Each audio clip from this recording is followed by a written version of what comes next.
What's the haps? I'm John, aka Meroka, and welcome to Spiel. I guess I don't have a sword in my loadout this week. Huh, okay, I can't do a sword swingy thing when I intro things. Oh well, we are in Sapphire Serpent Gate, which will be freezy and a little bit, just a little bit compoundy right off the bat, which is not going to be fun, but so be it. I guess I'm doing a compound with a gun as well. I don't know if that's a good idea. I just kind of feel like I would like to keep all dem bunnies and things at arm's length.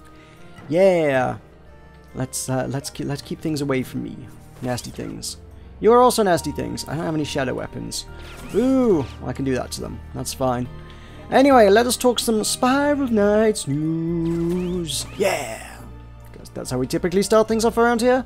I don't really have much to add in the way of Spiral Knights news because there's nothing going on, but I fear I would be remiss if I didn't say I'm pretty certain. I've got this the wrong way around, haven't I? Have I? Have I got this the wrong way around? Yeah, I must have done. Yeah. I'm pretty certain that they're going to do the which one is it? Not the Solstice, the Equinox promo. It'll be the Equinox promo. It is Equinox time of year, so yeah, if they don't do the Equinox promo, I will be very, very surprised. That's around September 20-something. As a kid, I was always told it was September 21st, but I'm not sure it is September 21st. I was just like, one thing that I was always impressed upon me as a kid was like, the equinoxes are on the 21st and solstices are also on the 21st. You know, June, September, December, March, 21st every time, and that's not how it works. It's close to that date, but it's not always. Some of them are that date, and then some of them are not. And I think September might be 23rd. Either way, whatever it is, it falls within the next week. So I feel like that's a pretty good grounds for them to put out an Equinox prize box again. So yeah, if you are holding out for anything that's in one of those, my prediction for the prize box that will be available today will be one of those. Congratulations, they are back in rotation. Fun times! So that's all I got. I don't actually have anything concrete. I suppose I got, in some ways, this is kind of probably not news, but it also is news, and it's worth talking about, I suppose. What colour of these do I want? I suppose I want purple. Yeah, let's take a purple. I have been informed of something that I hadn't clocked because I hadn't been following it. It hadn't been widely publicised either. Yeah, it's Rise of Knights. You remember Rise of Knights? That doesn't exist anymore. Or, well, I guess technically it does at this moment in time. It's not going to exist for a whole lot longer. That's closing down on September 30th. I think they announced this probably a couple weeks ago or so. I had missed this until someone posted the question and was like, "Hey, Rise of Knights, you know that thing?" Yes, I know the thing. I made a whole video about the thing. I talked about the thing for a while. Yeah, it's closing down, by the way. I was like, oh, I hadn't heard that. So I checked the forums. Yeah, there's not a lot of fanfare. Just some of the people who did have access to the weird Canadian beta thing that was going on were like, hey, there's this notification in the game that says, hey, this is a soft launch, which means we're kind of testing things to see how it goes, and we've decided that we're not going to pursue it any further. So what's prompted that is not evident. Whatever it is, Three Rings ain't saying. There's no official response on the matter. No one's saying, yes, we're doing it because you all hated it or anything. I don't think that was necessarily the case. There's a lot of people who are like, hey, this is pretty interesting. But for whatever reason, whatever information they were hoping to glean from the soft launch, which is a perhaps a euphemistic way of saying early access, I think, to be quite honest. It's a soft launch. Yes, it's whatever they are hoping to glean from that. It's clearly not been enough, and yeah, they're shutting that down. So anybody who was holding out and going, yeah, I can't wait until they do a launch of this and we can all play Chain Chronicle. Yeah, well, I suppose now if you really want to play Chain Chronicle, you're going to have to actually just go and play Chain Chronicle, so yeah, can't have Spiral Knights flavored Chain Chronicle. What are my thoughts on that? Honestly, not. I have no strong opinions one way or another on that. I can't say I was super hyped for it. It didn't seem terribly true to the original. Well, I don't know, there's some elements kind of worked, and then others it was like, this doesn't feel entirely true to Spiral Knight's canon, as it were. Did I need to hit that other switch all the way around there? I did, didn't I? God damn. I need to hit the other switch to make that work. Oh well, I don't get that health, whatever that might have been. Oh well, let's go on without it. Yeah, it just seemed like they were hoping the Spiral Knights franchise might be able to squeeze some more cash out of it. I imagine that if they've decided against pursuing anything further with the Spiral Knights franchise, that might well mean that we're not likely to see anything else with the Spiral Knights franchise, would be my speculation. I think the idea would be to test it and see how well it works as a franchise that they can make a sequel out of, and I guess the interest in any kind of sequel... I use the term sequel loosely here. It was never quite established quite where within things it fits. It seemed sequel-y, but don't really know, really, to be honest, you know, canon-wise, where it fell. So, I guess the conclusion was that this is not a franchise for sequels to be made out of. It's not the next Assassin's Creed, let's be honest. You can't pump another one of these out every year and people will lap it up. That's not how it's going to work. So, yeah, well, no, honestly, if you'd asked me, I probably wouldn't have said, yes, this is a great franchise to make sequels out of. Look, it's an MMO with 500 concurrent players at any given time, on average. I wouldn't have said that was a great candidate for a sequel. You know, Final Fantasy, yes. Assassin's Creed, yes. Pick another major franchise, yes. People will buy it if you make it, you know. People bought it last time. Spiral Knights, I don't know. MMOs don't work well sequel-wise, really, all things considered. I can't think of many... There's not many MMOs that ever got a sequel. There are a few. They are the exception rather than the norm, and they definitely took longer than 4 years after the original to release. World of Warcraft is now going strong at, like, damn near 11 years, and there's no signs of any sequel to that. That's still going fine. I guess there's, like, EverQuest, it would be one. Ragnarok Online would be another. FYI, I hate Ragnarok Online, so I would say don't do what Ragnarok Online does, please. For the love of God, don't do that. No. Yeah, there's not many. MMOs are not sequel fodder. They are expansion fodder. If you want to keep a MMO going, you don't make another MMO and hope that everybody's going to be happy to sacrifice all of their progression and shiny lootses and whatever else they've earned over the course of years. No, you just give them more stuff within the same universe to do. Which is, well, as I've debated at great length, where Three Rings sadly falls quite a way short. So, yeah. Did I tell you who said that question? I shall tell you who said that question. That was from Qiushang. I hope I'm pronouncing that name right. That seems like a name that is not English, and therefore I'm butchering. Yay, butchering names. So thank you, Qiushang. Mighty Number Games also asks also in the same kind of vein question, which is: do you think a Spiral Knight spin-off in the vein of Rise of Knights but closer to the source material will ever come out on consoles? Clearly a person who does not believe that Rise of Knights was particularly close to the source material either, so yeah, I'm not alone in that one. On consoles? Ha! No, not a chance. I mean, I literally just talked about whether I think they would do any kind of anything with the franchise, to which the answer is still no. Will they do anything on consoles? No, Three Rings just doesn't have console development experience. What has Three Rings done? They've done... they've obviously dabbled in mobile, as we've seen with Rise of Knights. Whether they've done anything major on mobile, I'm not immediately sure on that one. I don't believe they have. And... yeah, what else have they done? They're obviously Puzzle Pirates, that's the other one. The other MMO they've done. They're like sort of lightweight, casual-ish, free-to-play MMOs and some mobile stuff. Is the extent of their development. They've never, unless I'm woefully inaccurate on my knowledge of Three Rings, done anything on console. So to move to an entirely different platform to develop on would be a major upheaval in their working methods. Now, I guess a lot of the stuff is developed in Java, and I guess the whole point of Java in the first instance, and one of the touted advantages of Java, is that it works on every platform, which is why you can play Spiral Knights on Mac and Linux, and that's wonderful. But in spite of that, I don't think that their Java development will extend to them developing stuff on console. Because I don't think console developers would be, I don't think, you know, the likes of your Microsoft and Sony and whatnot would be like, yeah, sure, here, put all your Java stuff on here. I don't think that's how that works. I'm not aware of other people putting Java things on consoles. I don't think that's the done thing.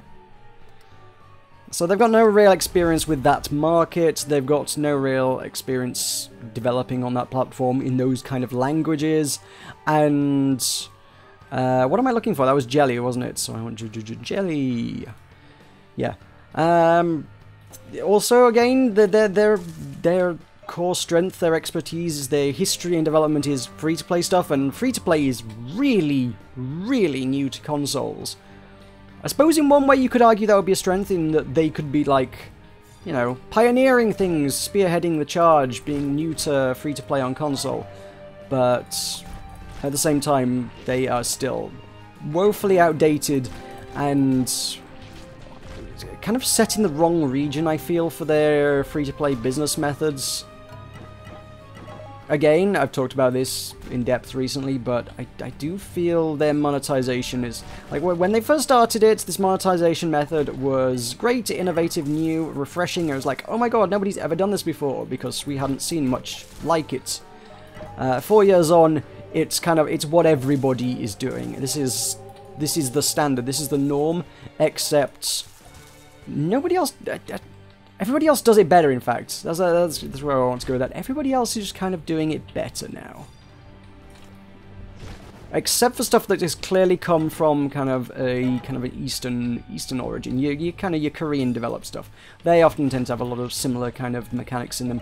Any free-to-play stuff that's clearly come from like China or Korea has got like they've always got gambling in it. There's always that gambling thing, which is yeah, it's kind of a bit good there. Admittedly, I play the heck out of Final Fantasy Record Keeper at the minute, and that kind of does have gambling in it, but at the same time, it also gives you, like, free chances at that. I don't know. It's to make an analogy, it would be like if all the prize boxes they sold in the game were sold for energy, and energy only. No real money transactions for them, just the energy.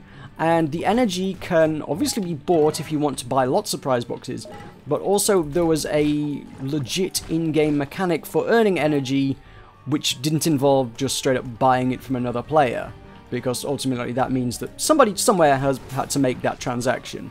Whereas, you know, something like Final Fantasy Record Keeper, they let you gamble at the lockboxes, but you can buy the lockboxes with a currency called Mithril, which is earned just by playing the game. In fact, they're very, very, very generous about giving it just by playing the game. So you actually get quite a lot of chances as you play. Even free to play, you get quite a lot of opportunities to play to earn free shots at getting the cool stuffs out of the prize boxes, or you know, the equivalent mechanic within the game.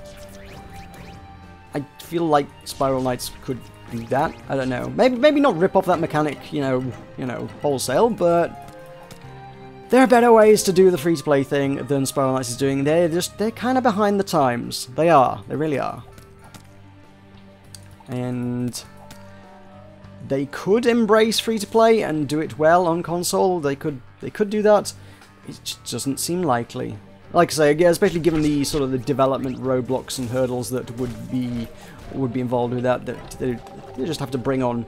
They either need to develop a lot of new skills quickly or bring on a new team to make that happen. And they clearly don't have the budget to bring on a new team at this stage. But I would be intrigued to see what they... I really would be... I would like to know what they learned from Rise of Knights. I want to know what they were looking for and what they got out of it. Because clearly that's taken time and manpower and budget to make, even with a soft launch and running it for a couple months. And I'd be intrigued to see what came of that. Was it an experiment that will lead on to future projects, or has it just been canned? I mean, to again make another game developer comparison, look at Blizzard, and they were making... it was...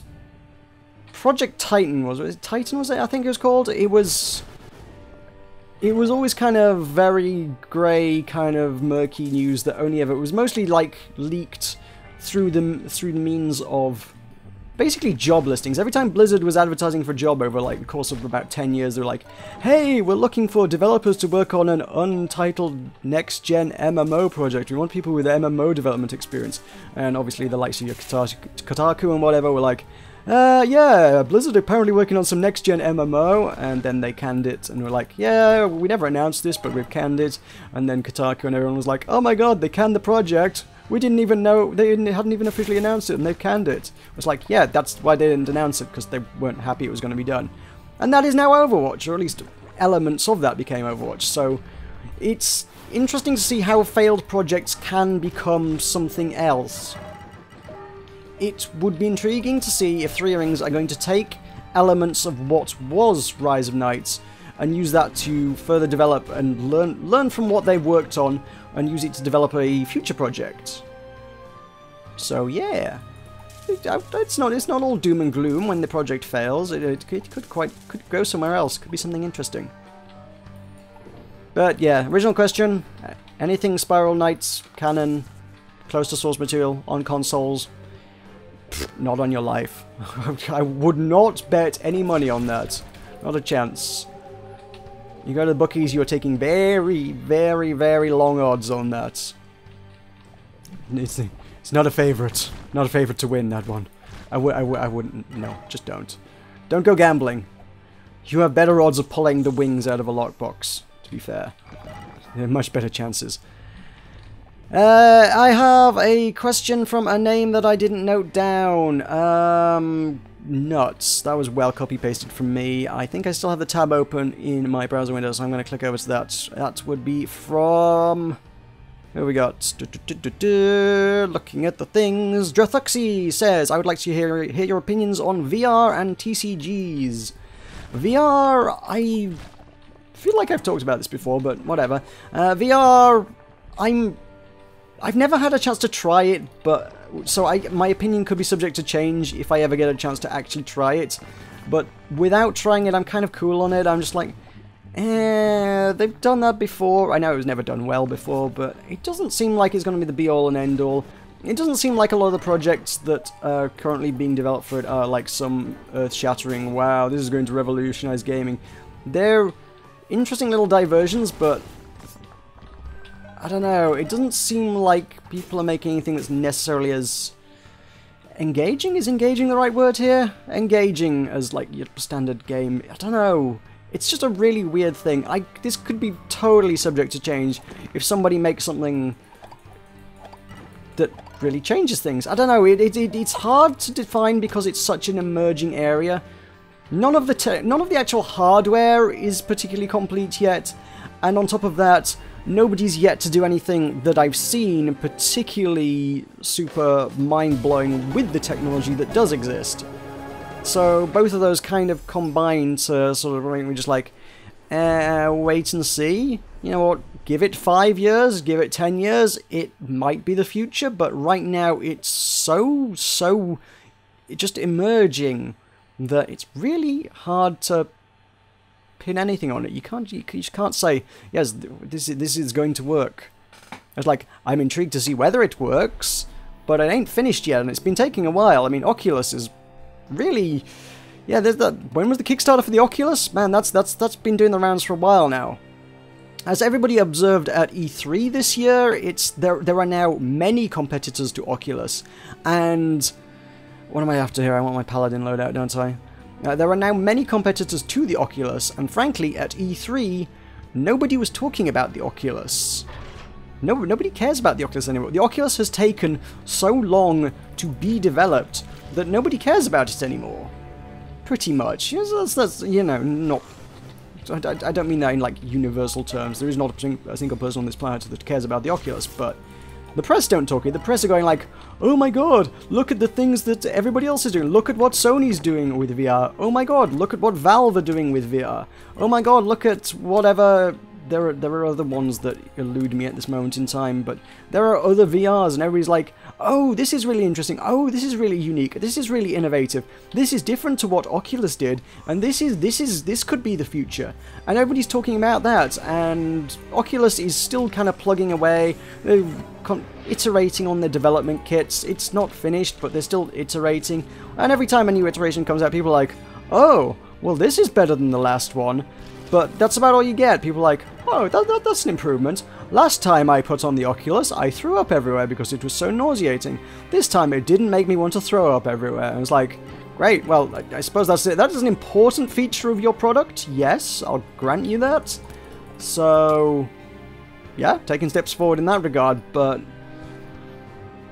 you know, the technology is still, from a you know, a broad consumer standpoint, same place as it was when they launched it on the Kickstarter, which at this point must now be years ago. I, again, don't know the exact dates of the Kickstarter, but I feel like this has been in the rounds for at least 2, if not 3 years, I feel like, at this stage. There's a few Kickstarter projects that every time I look them up, I'm, like, astonished by how long they've been going. Not to kick any hornet's nests, but not least of which Anita Sarkeesian's. Those 6 videos she was planning to make sure are taking a long time, aren't they? Huh? Yeah. I didn't back it, but it's just, there's projects that you're just like, these things should be done by now. These things have taken a really long time. I will also state that one that I did back, which is the Guns of Icarus online co-op mode, that was also 2012, so there are ones I am invested in. However, I have hope that we might actually see something playable on that one within the next 6 months, which I'm not entirely convinced I'm going to see from... I'm not convinced we're going to see a finished product from either Oculus or Sarkeesian within the next 6 months. Yeah. Well, I think Sarkeesian's going to keep making videos, but slowly. Very, very slowly. Which is not quite what she originally promised. I guess it's going somewhere, but man. You'd think with that budget you'd be able to make videos a little faster. Just saying. Just saying. Anyway, that's that hornet's nest kicked. Hey, everybody, what are your opinions on Anita Sarkeesian? No, please don't tell me your opinions on Anita Sarkeesian. Don't. Just don't. Oh my god. Why did I bring this topic up? I regret everything. No. Stop. Stop. Don't talk to me about her. Please. Just no. Where were we? VR. Yes, VR. Yeah, Oculus is just fallen by the wayside. The others are like, everyone's like, woo, new things, look at the new things. And I'm like, yes, the new things look very, very similar to the things that have been doing the rounds for 3 years now, and none of them are finished. But, so, I need to try one on. I need an opportunity to try one on. I need to know somebody who has one who's willing to let me wear the bloody thing. That would really help a lot in actually coming to some sort of opinion on that. Thing is, everyone who has one at every PAX that I've ever been to, there's always a few booths, and there's always a few indie devs that get their hands on one for the sake of, you know, trying to drag people into their game. There's new technology draws in people. If you've got a demo to show off for a game that nobody gives a crap about, but you're using A, the Oculus Rift, or B, the Steam controller to show off your game, suddenly everybody cares. Everybody. That's the way to draw a crowd. And the thing is, the people aren't coming for your game, they're coming for the technology. And yeah, it's... I won't deny Dejaban did that. Dejaban, a company that I love, who make products that I love, they kind of brought the Steam controller in one year, and they were like, hey everybody, look at the Steam controller. And I tried it, and I was like, I have already played your game on keyboard and mouse, and playing it on the Steam controller is the weirdest frickin' thing. This is so bizarre. Do we get a zombie out of this one? Hello. I'm walking on your grave. Okay, fine, no zombie. Oh, now I get a zombie. Okay, sure. Right. So yeah, even Dejaban did that, and there's a bunch of projects, but they always end up, regardless of how tiny and obscure and weird and niche the Oculus project is, you still end up with a queue that's like hours long, literally hours long. You'll get people waiting in line hours to play something that they don't give a toss about, just for the excuse to put on an Oculus Rift and go, oh my god, it's like I'm actually there. There was one that was completely abstract, which was a game about hacking, which its name eludes me. It was just like dots on a screen and creating networks and stuff, and it was all done within Oculus Rift, and that one still had a ridiculous queue. It's not even like... It's not like I mean, the demo I think a lot of people on YouTube have used to like show off things is like the roller coaster, is like that roller coaster tech demo is like, oh my god, it's like I'm actually on a roller coaster, but I'm not. It's like, okay, sure. That at least I could understand the appeal of wanting to try that on and go, oh my god, this is an interesting piece of technology. With the hacking game, it's like, this is super friggin' abstract and really weird, but people are still like, I want to try an Oculus Rift. So, for those reasons, I can't get close to it. I am not prepared to wait 3 hours in line for anything. There is nothing that is worth waiting 3 hours in line for, especially when you're only at a convention for 3 days. If you've only got 3 days and 8 hours on the show floor on each day, that's okay. That's 24 hours, but you know, I'm not spending 3 hours of those 24 hours is an eighth. My math is right, yes, which is 12%. I'm not spending 12% of my holiday, which I spent a lot of money on to go on this holiday. I'm not spending 12% of that waiting in a line to see one measly thing. I wasn't even prepared to sit in line that long to play Overwatch. I got in on the press thing, I waited 10 minutes to play Overwatch, and oh my god, that was the best 10 minutes I waited. That was worth waiting 10 minutes for. I would never in a million years have waited 3 hours to play Overwatch. The thing is, when it was not press time, you know, before doors open, press and developer exclusive time, it was when it was you know, public time. That queue was like 3 hours, and it's like, no, not touching that. Wouldn't go near it. So VR may be very fancy, but until someone's prepared to just let me have a look at it without waiting 3 hours, nuts to it all, I tells ya. Nuts to it all. I guess I could probably have tried one of those indie devs things, again, during sort of press stroke developer pre-show, post-show kind of deals. Because I invariably work with the indie mega booth, so I'm kind of staff for these affairs. So yeah, I could probably have gotten in on it then, but at the same time, because it kind of has never totally interested me, I again kind of skipped over it. So, VR, it has the potential to be big. I would like to see a product. I have no particular strong opinions till I can try it.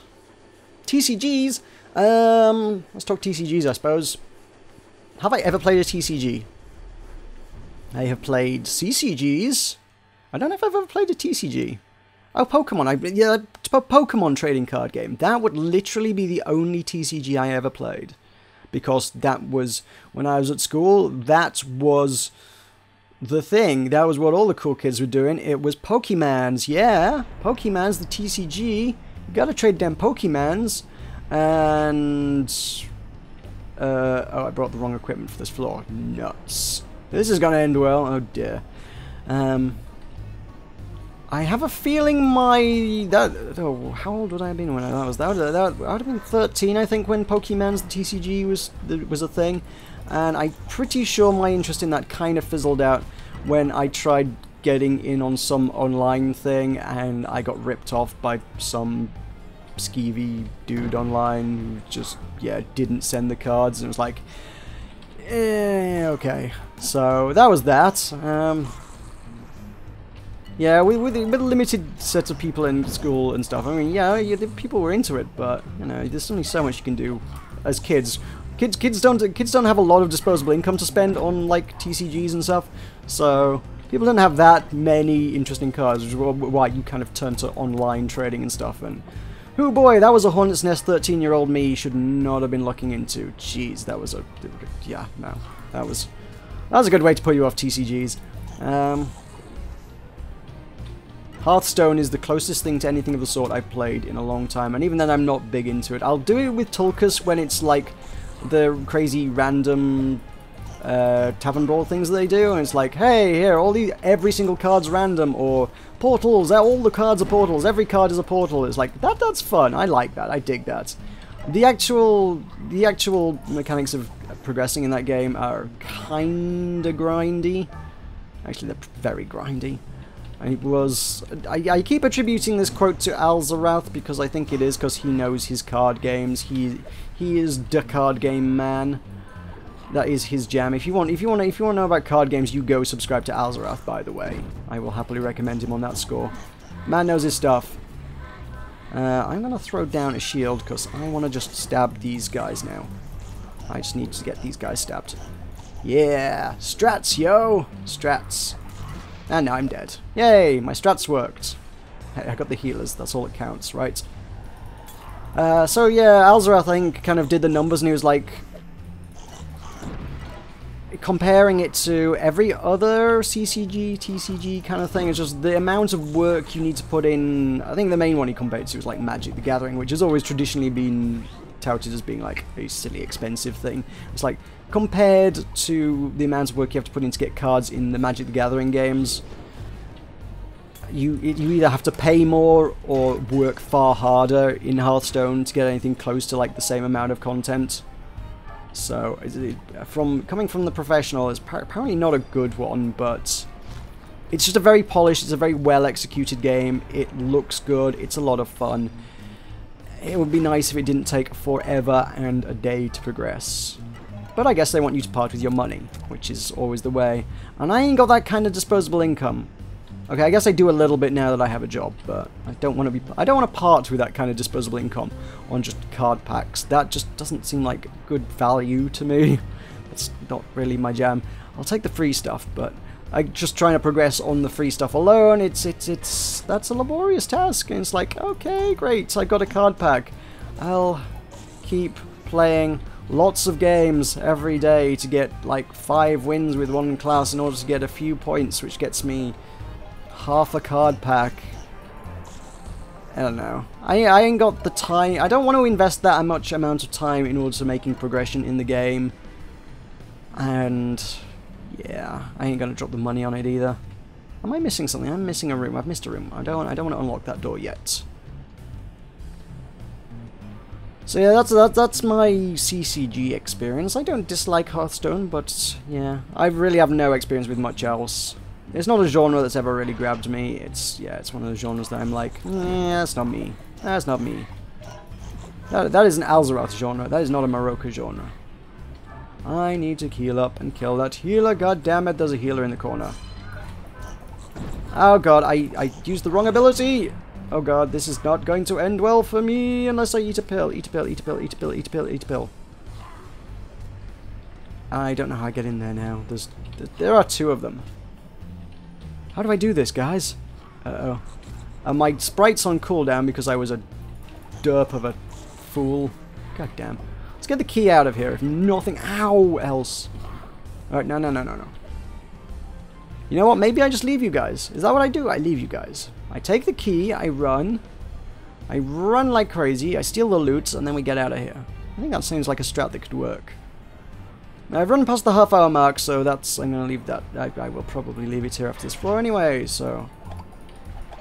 Yay, 2 other things I will talk about just before we leave, one was that I promised freebies to people who asked questions last week, and literally the only question of any kind of interest or note that anyone sent me was Drathuxi with the VR, which was a reasonably interesting topic, and the CCGs things, or TCGs, whatever.